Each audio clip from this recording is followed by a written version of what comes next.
Bienvenidos a Lexcusiones, un podcast creado para dialogar sobre la pasión por el derecho, la justicia, la lucha contra la violencia y la promoción del libre pensamiento. Muy buenos días a todos, bienvenidos a una nueva edición de Lexcusiones. Esta vez desde Caldono, Cauca, nos acompaña Giancarlo Moreno del espacio territorial Carlos Perdomo. Es un firmante del acuerdo de paz que se realizó con las FARC-EP. Al señor Giancarlo le agradecemos mucho por haber aceptado esta invitación, por acompañarnos en este espacio. La idea del día de hoy es discutir un poco acerca de la justicia transicional y de algunos detalles que pues para la mayoría de nosotros son desconocidos respecto del proceso de reincorporación de todas las personas que fueron firmantes del acuerdo de paz en el año 2016. Muchas gracias por acompañarnos entonces, Giancarlo. Nuestra primera pregunta sería la siguiente, y es, al día de hoy, ¿cuál es el estado del proceso de paz? Bueno, gracias por darnos el espacio y poder compartir con ustedes este proceso. Bueno, generalmente yo creo que hay una cantidad de variedades que podemos ver en el marco de lo que es la implementación del acuerdo.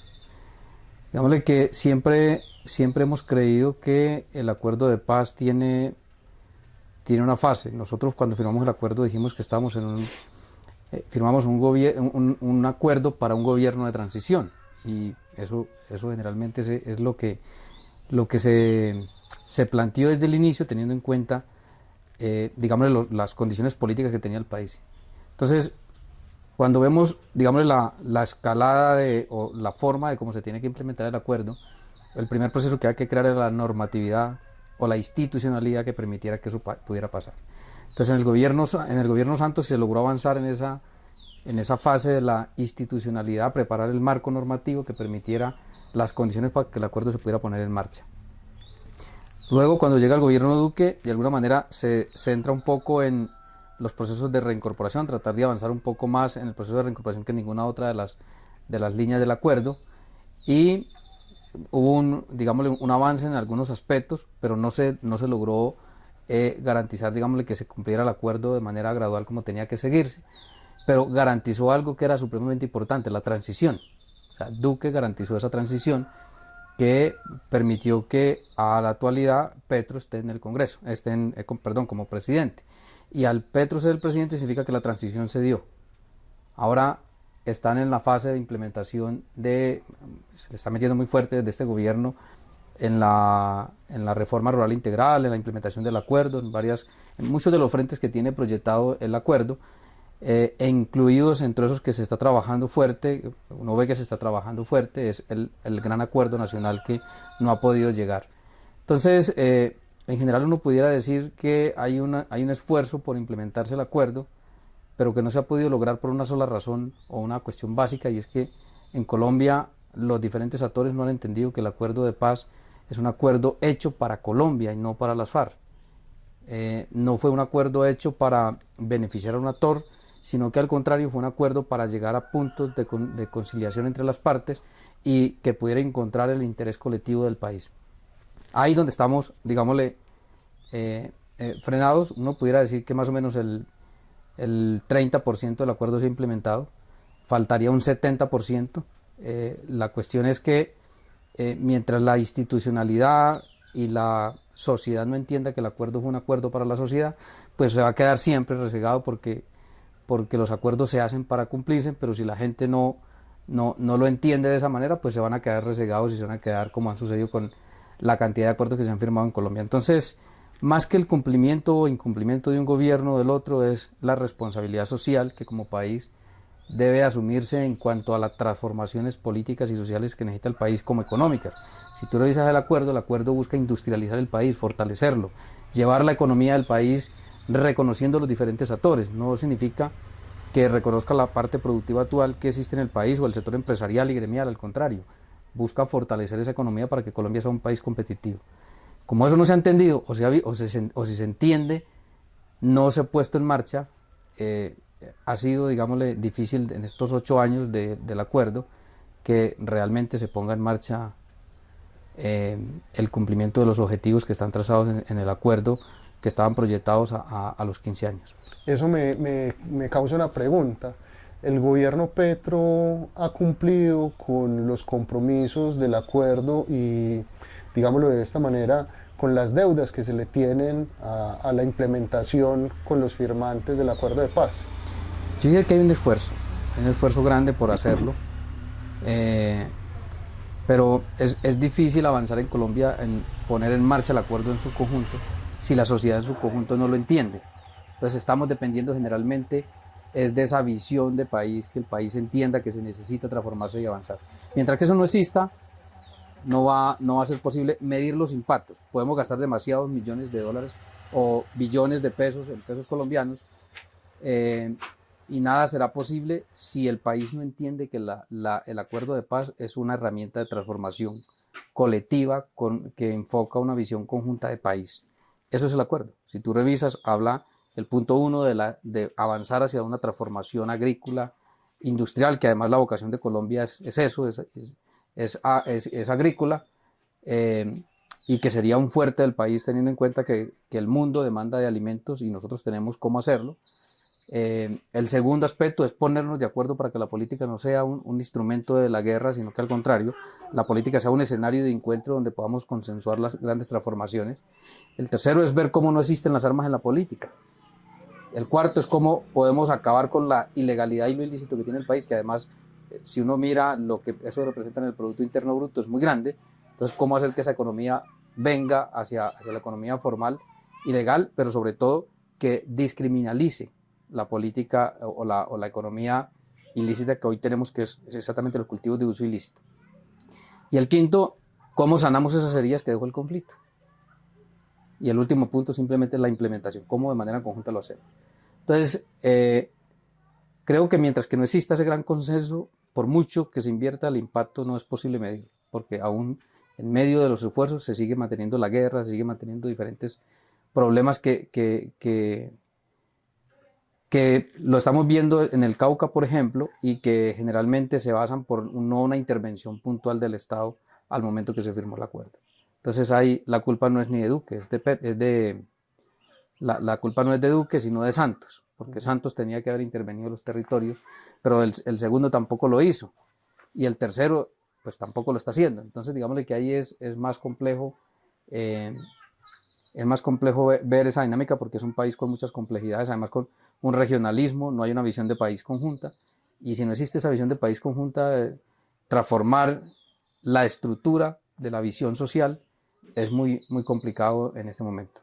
Muchas gracias por tu respuesta.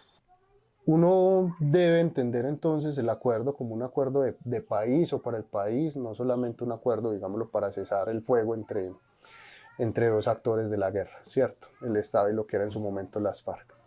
Eso, digámoslo, ha sido también algo que ha tratado de comprender la JEP, la Jurisdicción Especial para la Paz, y ha tratado pues de entender también que dentro de las dinámicas de la guerra se dieron pues conductas que evidentemente violaron derechos, en fin. Concretamente tengo una pregunta frente al macrocaso 11 que abrió la JEP sobre delitos sexuales cometidos por algunas personas vinculadas al conflicto armado, fuera por parte de las FARC o fuera por parte del Estado colombiano. Respecto de este macrocaso que se ha abierto por la JEP, ¿cuál es la lectura que ustedes tienen? Bueno, el macrocaso, que además es nuevo, es reciente, es de septiembre, si no estoy mal, del 2023. Lo dice en su eje principal, es para analizar y revisar los casos con perspectiva de género. No solamente la violencia sexual, sino que se inspira en otras cosas mucho más, digámosle, mucho más amplia en los conceptos de lo que significa el macrocaso. Pero para hacerte concreto, creo que hay un elemento que es fundamental, y es reconocer que una guerra tiene diferentes formas de afectar a las personas que están dentro del conflicto y fuera del conflicto. Es decir, la población que está en medio de la confrontación, que de alguna manera se vio afectada en la relación de la misma confrontación.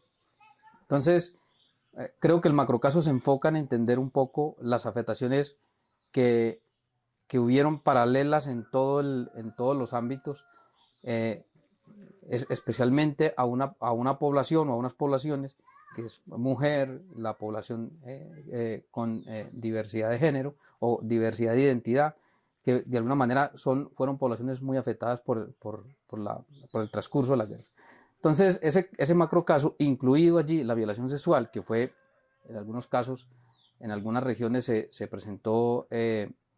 presentaron muchos problemas por esa situación.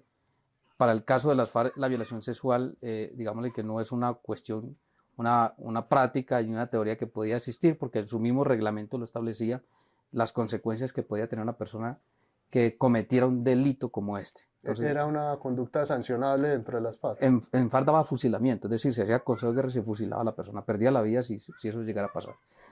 Pero somos conscientes que de alguna manera existieron daños paralelos que el conflicto incluso podía impedir que la perspectiva de desarrollo reproductivo en muchas de las familias de los territorios, por más del conflicto, la gente desistía de tener hijos.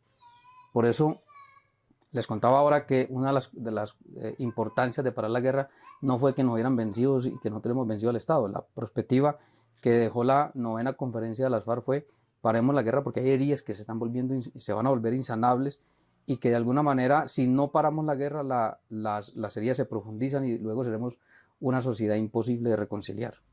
Eso dijo la 9ª conferencia y decía el camarada Manuel. Entonces, creo que siguiendo ese lineamiento, nosotros de alguna manera vemos los procesos que lleva la JEP con mucha responsabilidad, porque además somos creadores de esa institución, y creemos que todos los casos que habla la JEP son casos que van a tener siempre nuestro compromiso como comparecientes, y que como comparecientes vamos a aportar, a reconocer y aportar las verdades de manera responsable y de manera objetiva, pero sobre todo siendo conscientes y responsables de lo que fue el conflicto y las afectaciones que dejó en la población. Siempre lo hemos hecho. Si revisas los casos que hemos reconocido, los casos que se han reconocido de los comparecientes, nunca hemos dicho, nunca hemos evadido la responsabilidad, hemos siempre reconocido nuestra responsabilidad en los hechos, y cuando son hechos que no corresponden al componente de nuestro reconocimiento por la verdad o porque no son reales, pues lo decimos y no tenemos ningún inconveniente. Pero digámosle que somos conscientes que, vuelvo y reitero, que en el marco del conflicto, la perspectiva de una violencia que cogía a todos los actores, es decir, nadie se escapaba de los daños colaterales, pudieron existir ese tipo de acciones que afectaron a múltiples personas. Te preguntaría, pasando a otro tema, de lo político ya, alrededor de un par de años, es más o menos el cálculo que yo tengo, dentro de un par de años creo que termina ya la presencia del partido Comunes, digámoslo por derecho propio o en virtud del acuerdo, dentro del Parlamento. ¿Ustedes piensan que lograrán mantener la personería jurídica después de que eso ocurra? Bueno, yo creo que el partido nace no con la firma del acuerdo. El partido nace, el partido lo que hace es transformarse a la realidad. Las FARC era una organización con dos estructuras internas. Una estructura que era el partido dentro de la organización, que ha existido y existe desde que nació las FARC, y una estructura armada que funcionaba de manera paralela o de manera organizada dentro de la misma estructura. Y que casualmente, por ejemplo, su forma de funcionar era muy sencilla, que cuando se funcionaban reuniones de partido, el mando, por muy mando que fuera, era subordinado a las células de partido. Después de la firma del acuerdo, lo que hace es que sale el partido a la legalidad. Y sale con un reconocimiento que le da el acuerdo, y también con una participación en los escenarios políticos que de alguna manera le reconoce el acuerdo. Pero no significa que por eso el partido desaparezca. Puede que desaparezcan algunos beneficios que haya dado el acuerdo o la firma del acuerdo, como las curules que están en el Congreso, pero no significa que el partido desaparezca. La militancia, lo que va a haber posiblemente es una reorganización y seguramente vamos a, o sea, generar unas alianzas y acuerdos que permitan que el partido se mantenga su militancia, porque aquí lo que importa es la militancia, no tanto la figura en cual esté organizada, porque es posible que puedan surgir las alianzas y creo que lo que pasó con el pacto histórico en estas elecciones pasadas fue una participación ya en alianzas, en acuerdos. Entonces seguramente va a desaparecer ese beneficio, pero la militancia y el partido se va a mantener, sean en alianzas o sea en una reconfiguración, pero se mantendrá, sin duda se mantendrá. El mensaje es: el partido no nace con el acuerdo, existía desde siempre con las Existía. FARC y pues seguirá existiendo. Lo que van a ver son reconfiguraciones. Se reconfiguró cuando se hizo la firma del acuerdo, pasando de un partido que se llamó el partido clandestino al partido legal, con una participación. Ahora en el nuevo contexto, pues hay una realidad. Habrá un ajuste y habrá una nueva estrategia que toque hacerlo, pero los partidos y el partido generalmente es acción. Mientras que exista la acción, existe el partido. Muy bien. Por último, te preguntaría, de ahora en adelante, ¿qué sigue para los firmantes? Digámoslo, dadas estas realidades, hay unas cifras también muy preocupantes de firmantes que han sido asesinados. También tenemos, digámoslo, pendiente la implementación del 70% del acuerdo. En fin, a su juicio, ¿cuál es el futuro o qué es lo que sigue ahora para estas personas que han abrazado la posibilidad de construir una vida en la civilidad? Bueno, creo que uno de los procesos más complejos que tiene el acuerdo de paz es la reincorporación en su conjunto y que generalmente se ve la reincorporación como una tensión exclusiva de los firmantes, pero resulta que la reincorporación, cuando tú revisas el COMPES 3931, el COMPES tiene 12 principios rectores y tiene unos ejes transversales. Y ha habido una mala lectura del proceso de reincorporación. El proceso de reincorporación es quizás la base para que la transformación de los territorios se pueda dar donde estuvieron las unidades guerrilleras en confrontación y donde hay población con mayor pobreza y mayor desigualdad. Caso como Caldono, que uno revisa las cifras y son tremendas en términos de desigualdad social y en extrema pobreza, especialmente la rural. Uno dice, hombre, pues el proceso de reincorporación tendría que haber sido un elemento para llevar y conectar al Estado con los territorios, porque hay algo que además no se ha reconocido en el proceso de reincorporación, y es que la población en proceso de reincorporación tiene la capacidad de organizar la comunidad. Es decir, tiene el liderazgo de poder conectarse con la comunidad porque sabe cuál es su sentir y poder intermediar entre la institucionalidad y el territorio para que esto pueda servir como puente de alguna manera de llevar a los territorios desarrollo e inversión. Entonces, como eso no se ha tenido en cuenta, generalmente la reincorporación ha quedado en manos de la suerte. Hoy vemos una reincorporación que arrancó en 24 espacios territoriales, hoy estamos en 124. Estamos viendo unos ajustes que hizo el gobierno Petro en la creación del PRI como política integral de reincorporación, a la cual personalmente le he dicho que es una garantía para que se sigan creciendo y dispersando el proceso de reincorporación, porque se ha pasado de un proceso de reincorporación colectivo, de una visión colectiva, como estaba pensado en el acuerdo, y que además el 3.3 del acuerdo establece unas responsabilidades de mantener esos bloques colectivos de reincorporación, a una reincorporación individual. Es decir, nos interesa es que usted como persona lo haga y no como proceso. Eso ha llevado a esos resultados, de 24 espacios de reincorporación colectiva a 124 puntos de reincorporación en todo el país. Y esos puntos nuevos de reincorporación son los que mayor muertos han puesto. Estamos hablando de 419 que se reportan hasta la actualidad, un poquito más, y que de alguna manera eso afecta la posibilidad de generar un arraigo territorial. Entonces hoy estamos con una población en proceso de reincorporación nómada.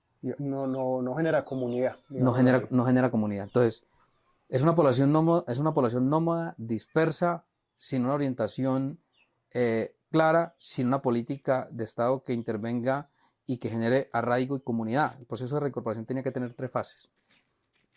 La primera fase era construir los planes de vida. después de la dejación de armas, construir los planes de vida individuales, colectivos y comunitarios.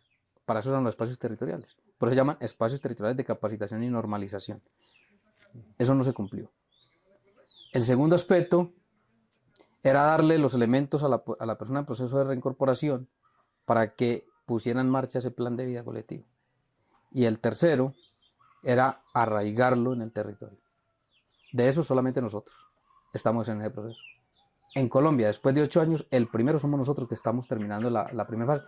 Y eso porque de alguna manera hemos logrado incidir en muchos escenarios para que eso pueda pasar. Entonces, yo diría que estamos en una etapa que se intenta hacer esfuerzos por reorganizar el proceso de reincorporación. Muchos de esos esfuerzos ya uno puede decir que no van a tener mucho impacto, pero sí se está tratando de hacer un esfuerzo por reorganizar el proceso de reincorporación con el PRI que acabó de salir, pero se deben medir los impactos comunitarios, no los impactos del individuo, porque el individuo generalmente, si sigue siendo individuo solo, lo que va a hacer es estar de manera transitoria en los lugares que estén y no va a generar un arraigo, ni de familia, ni de territorio, ni de comunidad. Entonces la importancia de ver la reincorporación como un proceso de transformación de territorio es transversal. Entonces creería que lo que nos espera ahorita es ver los resultados de ese plan que arrancó exactamente el mes pasado, que están en actualizaciones están en actualizaciones y en la construcción de esos planes individuales, que es lo que se está apuntando, pero habría que esperar qué pasa con eso. Y eso va a depender de dos cosas generalmente: de la visión de territorio que se le dé, del presupuesto disponible y de la proyección económica y social que se le den a los procesos, que no pase lo que nos ha pasado generalmente, que se dieron proyectos para la reincorporación sin una perspectiva. Entonces un proyecto sin perspectiva son cosas que nacen muertas, es decir, te dan un proyecto pero no reconocen que hay devaluaciones de peso y que las devaluaciones de peso generadas por la inflación no van a permitir que exista una sostenibilidad en el tiempo. Entonces, todas esas cositas que creo que son las que toca monitorear, porque ya las vivimos, ya sabemos dónde está el problema y que esperaríamos realmente exista en lo que falta de este gobierno, una buena acción para que eso pueda superarse y el próximo que llegue pueda mantenerlo, porque puede pasar que se cambie. Entonces, yo creo que el tema ahorita más que de resultados es esperar qué pasa.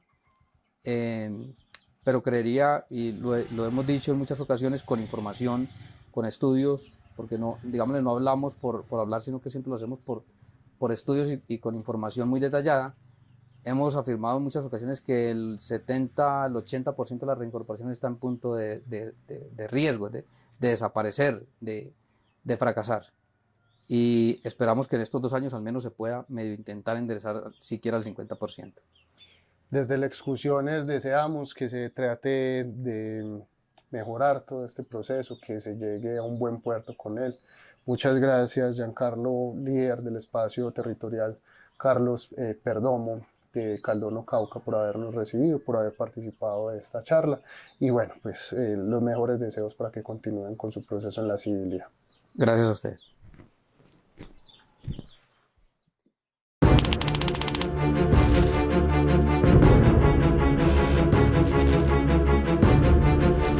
El presidente de la República dé finalmente la orden de que cese el fuego.